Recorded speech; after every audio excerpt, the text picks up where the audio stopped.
¿Qué tal? Muy buenas noches, bienvenidos a esta nueva edición de Chat Político. Estamos en el canal 30 de la TDA, también en www.unidiversidad.com.ar y por supuesto también nos pueden ver en Supercanal HD. Hoy en Chat Político, en este día lunes, vamos a hablar de políticas públicas de seguridad y para eso hemos convocado a un especialista, lo vamos a presentar, es Juan José Medina Ariza, catedrático de Criminología Cuantitativa del Centro de Criminología y Justicia Penal de la Facultad de Derecho de la Universidad de Sevilla, a quien tenemos ahí del otro lado a través de, digamos, en formato virtual. Lo vamos a presentar así. Juan José, ¿cómo le va? Buenas noches. Hola, muy buenas, ¿qué tal?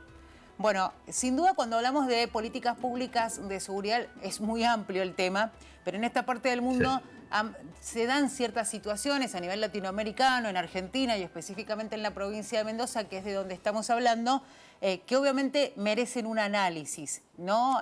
Sin duda nos parecía importante hablar con un especialista, que en este caso es usted, sobre todo para tener una idea de qué sucede en otras partes del mundo. Y voy a iniciar preguntándole, y también es una pregunta bastante amplia, ¿cuál es el ideal que debe aplicar un gobierno hablando de políticas públicas de seguridad? ¿O qué parámetros debe tener? Bueno, yo creo que una de las cosas que es fundamentales aquí y es una de las grandes fallas, ¿no?, que hemos tenido en el Estado español, ¿no?, y es que estas políticas públicas tienen que estar suficientemente articuladas desde un punto de vista explícito y habiendo sido fruto de un debate amplio por parte tanto de la clase política como de la sociedad, ¿no? En nuestro país, en España, desde la transición democrática a día de hoy, es muy raro, ¿no?, ver que un ministro de Interior al comienzo de su mandato articule una visión clara de lo que van a ser estas políticas de seguridad, ¿no? Por tanto, no es que no haya estas políticas, pero son políticas que para la ciudadanía son un poco invisibles, ¿no? Y la falta de este articulado tiene dos consecuencias. Una es que hace estas políticas más vulnerables a presiones externas y a que el legado histórico continúe determinando el curso de acción política, es decir, que las cosas se hagan como siempre se han hecho por falta de una consideración más clara de qué otras alternativas tenemos, ¿no? Ahora en Cataluña, por primera vez, ¿no?, en toda la transición democrática, hay un parlamento, que es el Parlamento catalán, que ha creado una comisión específica sobre este tipo de temas para discutir qué tipo de modelo policial quieren tener a la Comunidad Autónoma de Cataluña. Y yo creo que es una experiencia muy interesante, ¿no? En ese sentido, yo creo que lo fundamental es eso, ¿no?, que haya un debate amplio y que estas políticas pues se articulen de una forma más explícita, ¿no?, de lo que al menos en el caso español ha sido el caso. ¿Cómo debería, armarse una política pública y qué organismos deberían intervenir o qué sectores de la sociedad? Porque a veces uno entiende que o interpreta que a veces la forma en que se administra y se genera la seguridad puede ser mucho más vertical cuando en realidad si uno estudia un poco más entiende que el ideal es que distintas entidades y organismos participen en analizar cómo deben ser esas políticas para garantizar justamente las libertades individuales y los derechos humanos. Sí, no, dentro del ámbito de la criminología, ¿no?, uno de los términos que lleva ya bastante tiempo de moda es esta idea de coproducción, ¿no? Es decir, las políticas de seguridad ciudadana no es algo que, como has indicado, puedan venir determinadas, ¿no?, desde arriba, ¿no?, desde el ministerio, impuestas a la sociedad, ¿no?, sino que por el contrario han de ser el fruto, ¿no?, de un debate amplio en el que tanto distintos sectores de la administración pública con competencias conexas, ¿no?, con todo el tema de seguridad, pero también sectores de la sociedad, de la clase política, ¿no?, representantes sociales de distintas organizaciones, pues también participen en estos debates a los distintos niveles, ¿no?, en lo que esto puede ser relevante, ¿no?, desde el plano puramente local al más central, ¿no?, cuando se trate de dictar líneas más generales, ¿no? Juan José, le iba a preguntar un poco, ya siendo más amplio, ¿qué sucede en Europa? Y si tienen algunas estadísticas, sobre todo pensando, y en esta parte del mundo lo que vemos por ahí en los medios de comunicación y a través de la información internacional, es por ahí cómo actúan las fuerzas de seguridad en ciertos hechos donde se pueden generar situaciones de violencia. Estamos hablando, por ejemplo, en la época de la pandemia y del aislamiento, cuando salían a manifestar que querían más libertad para circular por las calles, se daba esa situación en varios países europeos donde, en definitiva, terminaba la situación en una represión. La pregunta es, a partir de que cada país ha ido aplicando esas políticas de seguridad, ¿han mejorado en esto de cómo es el trato de las fuerzas de seguridad con los ciudadanos y las ciudadanas? Son muchas preguntas en una, ¿no? Es decir, por un lado el tema de las estadísticas, ¿no? Es decir, uno de los elementos clave, ¿no?, para poder desarrollar una política de seguridad adecuada, ¿no?, es que el Estado y las distintas partes del Estado que tienen competencias en este ámbito tengan estadísticas de calidad, no solamente en cuanto al número y características de los delitos con los que tienen que confrontar, ¿no?, sino que sirvan también para, de alguna forma, permitir que la ciudadanía se haga una idea de el tipo de acciones que el Estado adopte. Te pongo un ejemplo muy concreto, ¿no? Uno de los temas que ha sido muy controvertido en temas policiales durante décadas, ¿no?, es el de las paradas de identificación policial, lo que en el ámbito anglosajón se llaman como stop and search, ¿no?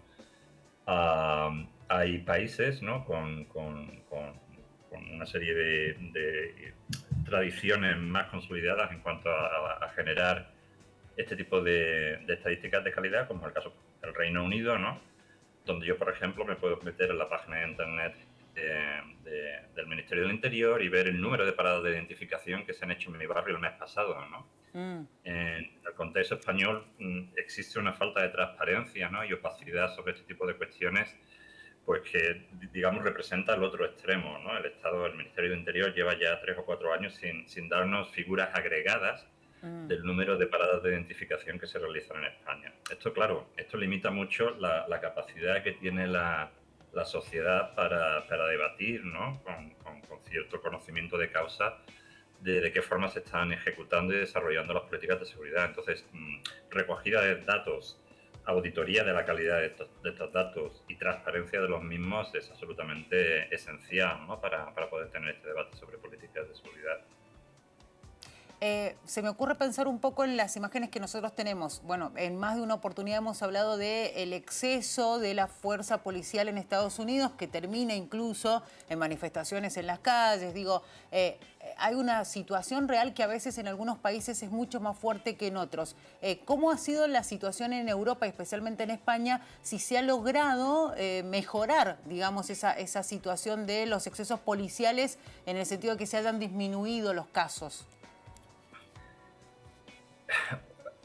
El responder a esa pregunta se encuentra con la dificultad previa a la que hacía referencia anteriormente. La falta de datos, claro. Si el Estado no recoge datos y hace estos datos públicos, le resulta muy difícil tanto a los académicos como a otros políticos, ¿no?, como a la ciudadanía, el poder hacer este tipo de juicios, ¿no? Es verdad que el caso americano es un poco excesivo, ¿no? Aquí hay de nuevo el Reino Unido en esto son muy punteros, ¿no? Y hace aproximadamente 5 o 6 años el Ministerio del Interior de aquí desarrolló unas estadísticas experimentales, ¿no?, sobre uso de fuerza por parte de la policía, que están muy bien, ¿no? Y de hecho, incluso en Estados Unidos es problemático el tener este tipo de datos, ¿no? Una de las grandes reivindicaciones del Black Lives Matter movimiento, ¿no?, es el que haya estadísticas nacionales sobre el uso de violencia letal por parte de la policía, ¿no? Entonces, de alguna forma, volvemos al tema de las estadísticas y los datos y la necesidad de tenerlos para poder responder a ese tipo de preguntas. Sin duda. Juan José, vamos a ir a un corte, enseguida vamos a seguir hablando de este tema y ya nos vamos a meter también en un análisis que hace un especialista aquí en la provincia de Mendoza, como para que usted también tenga la posibilidad de conocer cuál es la realidad que vivimos en esta parte del mundo. Así que vamos a la pausa y enseguida regresamos.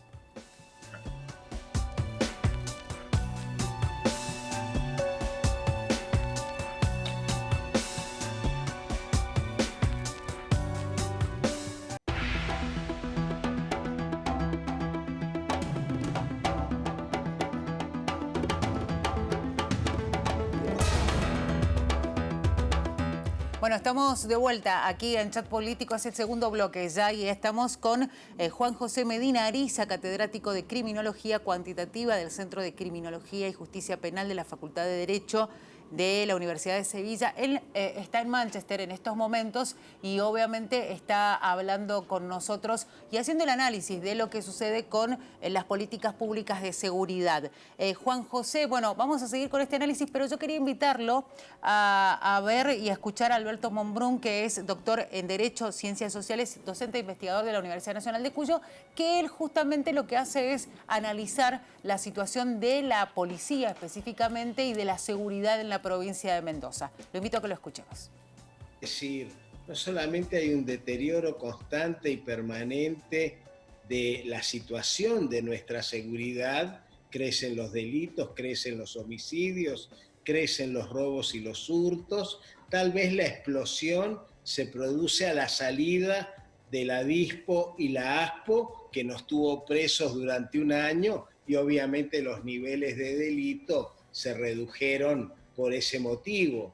Pero en la actualidad, la provincia de Mendoza se encuentra con que ha perdido la conducción efectiva de la fuerza policial por la partida inesperada pero justificada del comisario Munives, dada la situación por la que atravesó, y por otro lado por una falta total de solvencia científica y técnica en quienes son los encargados de conducir las políticas de seguridad pública. En la seguridad pública, la militancia partidaria, haber tenido muchos cargos, tener muchas fichas, ser un hombre que toda la vida estuvo en algún lado, una mujer que toda la vida estuvo en el partido, no califican para conducir una área del Estado donde la presencia de lo científico y de lo técnico es esencial. Y por otro lado nos encontramos con una fuerza policial que se encuentra sometida a una situación de estrés terminal por la sobrecarga de tareas que significa la presencia perversa del sistema de servicios extraordinarios que hace que durante los tiempos de descanso y de recomposición de la persona policía que necesita, por una profesión de riesgo de vida, descansar, pero además necesita seguirse capacitando, no pueden hacerlo porque la tentación del parasistema remuneratorio de los servicios extraordinarios priva al sistema de seguridad en general de esos policías y los sobrecarga y los deja en la situación en que actualmente nos encontramos. Agregaría como último dato una situación vinculada a la capacitación que tiene que ver con el hecho de que la inmensa mayoría de nuestros policías, cerca del 80% o más, son de un nivel de formación de auxiliares que es notoriamente inferior a la que tienen los técnicos licenciados y oficiales de seguridad. Bueno, Juan José, ahí teníamos las palabras de Alberto Monbrun, que es especialista, y haciendo el análisis y poniendo sobre la mesa cómo es la situación. Quería agregar otro dato más, que es la que la policía de Mendoza está siendo muy cuestionada desde hace años ya, porque se le acusa de excesos a la hora de hacer operativos, de controlar una manifestación pública, de ir a hacer una detención o del simple hecho de atender, por ejemplo, un llamado de emergencia por ruidos molestos, algo que generó muchísima controversia aquí en la sociedad de nuestra provincia. Digo, sin duda es un tema del cual también hay que ocuparse. Sin duda, sin duda. El tema de los abusos policiales es evidentemente uno de los que nos preocupa a quienes nos dedicamos a estudiar a la institución y buena parte de los debates que se suceden en ámbitos académicos y políticos sobre este tema es sobre qué tipo de medidas podemos desarrollar para ello, ¿no? Y digamos que el rango, ¿no?, de posibles reformas policiales que se pueden introducir aquí son muy amplias, ¿no? Desde acotar mucho más lo que deben ser las funciones de la policía, el crear mecanismos de rendimiento de cuentas adecuados, que cuando digo mecanismo de rendimiento de cuentas no quiero decir simplemente el aparato sancionador, ¿no? Sí. Sino también otro tipo de políticas y medidas, incluso soluciones tecnológicas, ¿no? Como el uso de cámaras corporales, ¿no? Juan José, se me ocurre pensar un poco en esto que acaba, haciendo referencia un poco a lo que acaba de decir, en esto de por ahí cómo se enfrenta la seguridad, porque mucho se habla de combatir la seguridad y también de prevenirla, pero en este caso es importante la prevención, algo que por ahí a veces da la sensación que es en lo que no se hace hincapié. ¿Cómo sería un modelo preventivo y desde cuáles son las técnicas que se pueden utilizar y en qué ámbitos podemos comenzar a hablar en ese modelo preventivo de casos de inseguridad, por ejemplo? Hombre, de entrada hay que entender un poco cuáles son los problemas a los que nos estamos enfrentando, ¿no? Por lo que escuchaba al compañero decir, la realidad en Europa es bastante diferente, ¿no? Desde los años 95 o así, lo que es la delincuencia común, tradicional, entró en un declive, ¿no? que ha sido muy significativo en algunos países y ha venido a ser reemplazada por otras formas de criminalidad que tienen lugar en el ámbito del ciberespacio, ¿no? Claro. Este tipo de fraudes y tal. Entonces, la naturaleza del problema delictivo de alguna forma condiciona, ¿no? El tipo de intervenciones que podemos desarrollar, ¿no? Para el tipo de problemas que muchas veces nos encontramos en América Latina, pues, a ver, muchos de estos problemas vienen inducidos por las situaciones de desigualdad que existen en la sociedad, ¿no? Sí. Y que, es decir, muchos de estos problemas tienen una naturaleza social, ¿no? Que va más allá de lo que la policía va a poder hacer nada al respecto, ¿no? Entonces, en ese sentido, la mejor política que se puede hacer para prevenir este tipo de problemas es tener buenas políticas económicas y sociales, y a partir de ahí, ¿no? Sin duda. Juan José, vamos a ir a una nueva pausa y enseguida vamos a hablar un poquito más de la capacitación, porque Alberto Monbrum hace hincapié en este tema, ya hizo una referencia recién, pero es importante que usted conozca cómo es el sistema en la provincia de Mendoza para que nos pueda dar su análisis. Así es que vamos a la pausa y enseguida regresamos.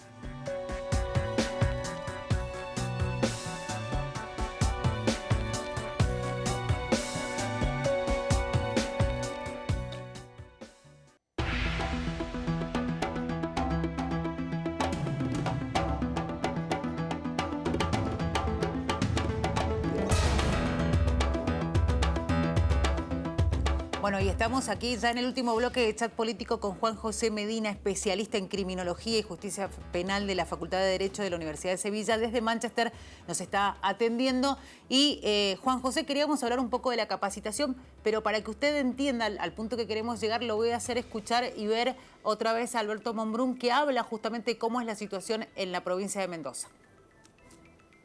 En la actualidad, la provincia de Mendoza vive una contradicción que arrancó con la reforma policial de 1998-99. Porque por un lado se tomó una decisión impecable, dos decisiones impecables. La primera, crear un instituto de nivel universitario para la formación de los oficiales de policía en los niveles de tecnicatura, licenciatura y eventual posgrado, que ya algunas universidades privadas lo tienen. Y en segundo lugar, desaparecer el doble escalafón, que es la cosa más antidemocrática y más anacrónica que puede existir, porque hoy en el mundo un policía es mucho más parecido a un médico o una médica operando sobre las disfunciones del cuerpo social que a un sargento del ejército. Por lo tanto, la existencia de un nivel de oficiales y un nivel de suboficiales es un atraso vergonzoso que quien mejor ha escrito sobre esto ha sido León Aslanian. Ahora, en Mendoza, por un lado, a poco de iniciarse el gobierno de Roberto Iglesias y después con Cobos y después siguió, se incurrió en la perversa costumbre de llenar a la policía de auxiliares, gente estupenda, pero que sale de la policía con un nivel de capacitación muy básico, muy primario, muy ínfimo, y por otro lado, en ningún lugar del mundo una persona es policía antes de los 21, 22 o 23 años, porque hasta ese momento no tiene la madurez emocional necesaria para el ejercicio de una profesión de riesgo de vida. Y por otro lado, en cualquier lugar del mundo el nivel universitario es reclamado a los policías. Mendoza tiene la contradicción de que tiene cerca de un 80 o 90% de policías que son auxiliares, es decir, que tienen un bajo nivel de capacitación científica y técnica para el ejercicio de la profesión de la seguridad, y al mismo tiempo también, no ahora, desde hace unos pocos meses, pero durante los 20 años que llevamos o 25 de la reforma, el Instituto Universitario de Seguridad estuvo en manos de políticos profesionales que de seguridad no tenían la menor idea. Bueno, creo que está claro, ¿no? Que lo que plantea es que es hiper necesaria, muy necesaria, la capacitación para que aquellos que estén al frente de una fuerza policial tengan primero la edad que corresponde y segundo el conocimiento suficiente, ¿no? Sí, no, y este es un tema que evidentemente también sobre que ha generado bastante bibliografía. Aquí en España, para ser policía nacional, basta con ser mayor de 18 años de edad y tener el bachillerato para poder pasar las oposiciones y luego hacer la formación en la academia de policía. Yo, de todas formas, querría insistir más bien en el tema del contenido, ¿no? de esta formación, ¿no? Porque creo que también es importante, ¿no? Es decir, más que unas condiciones físicas extraordinarias, que es lo que a veces esta formación parece fomentar, ¿no? El trabajo de los agentes de policía requiere de una inteligencia emocional extraordinaria, ¿no? Esto implica darle una mayor importancia en el proceso formativo de los agentes, ¿no? La formación en habilidad de comunicación, relaciones interpersonales, resolución de conflictos, cómo desescalar situaciones, empatía, resiliencia mental, cómo hacer mediación. Todo este tipo de cosas tienen que recibir una mayor atención sobre la base de una pedagogía reflexiva y muy orientada a la práctica, ¿no? Sin duda. En parte, por seguirlo, como decía el Comité Presidencial estadounidense, hay que pasar de la mentalidad de la gente como guerrero a la mentalidad de la gente como guardián, ¿no? Entonces, yo creo que son valores importantes que se tienen que además aplicar en la capacitación. Juan José, una más, hacía referencia Monbrun a esto de quiénes deben liderar esos lugares de formación de los policías, que no deben ser una cuestión de ocupar un cargo político, sino que debe ser gente idónea. ¿Qué piensa eso? En los programas yo creo que tienen mayor éxito, ¿no? Son donde hay un poco de mezcla de perfiles, ¿no? Tanto de gente que procede del mundo de la policía, porque ellos conocen la realidad del trabajo policial, ¿no? Que solo se puede aprender por la práctica, pero por otro lado también pues del mundo de la academia, ¿no? De la universidad, que puede aportar otro tipo de conocimientos técnicos y generales, ¿no? Para lo que es el desarrollo de la función policial. La clase política evidentemente puede jugar un papel importante en lo que son la gestión de las fuerzas y cuerpos de seguridad del Estado, pero no acabo de entender qué papeles pueden jugar en administrar una academia de policía. Sin duda. Y una última y cortita porque ya nos corre el tiempo. No quería dejar de preguntarle si es necesario que esté sindicalizada una fuerza policial, una fuerza de seguridad. Yo creo que sí, ¿no? Es importante. Es un trabajo como otro cualquiera. En la mayoría de los países que conozco existen sindicatos de policía. Es necesario. Bueno, le agradecemos muchísimo, Juan José, por este tiempo que se ha dado para atendernos a nosotros. Sabemos que está trabajando y queríamos justamente tener la opinión de ustedes como expertos y desde otro punto de vista, desde otro lugar del mundo, en esto que ha sido el análisis de las políticas públicas de seguridad. Será hasta cualquier momento y nuevamente muchas gracias. Vale, muchas gracias. Hasta luego. Hasta luego. Ahí escuchábamos a Juan y veíamos a Juan José Medina, Ariza, catedrático en Criminología Cuantitativa del Centro de Criminología y Justicia Penal de la Facultad de Derecho de la Universidad de Sevilla, desde Manchester. Le agradecemos también al doctor José Ramón Agustina, que nos dio la posibilidad de tomar contacto con él para poder analizar justamente este tema tan sensible para todos nosotros. Así es que la invitación ya será para el próximo lunes, nuevamente en un encuentro aquí en Chat Político, cuando nos estemos ocupando de otro tema de interés para ustedes y también para nosotros. Será hasta la próxima.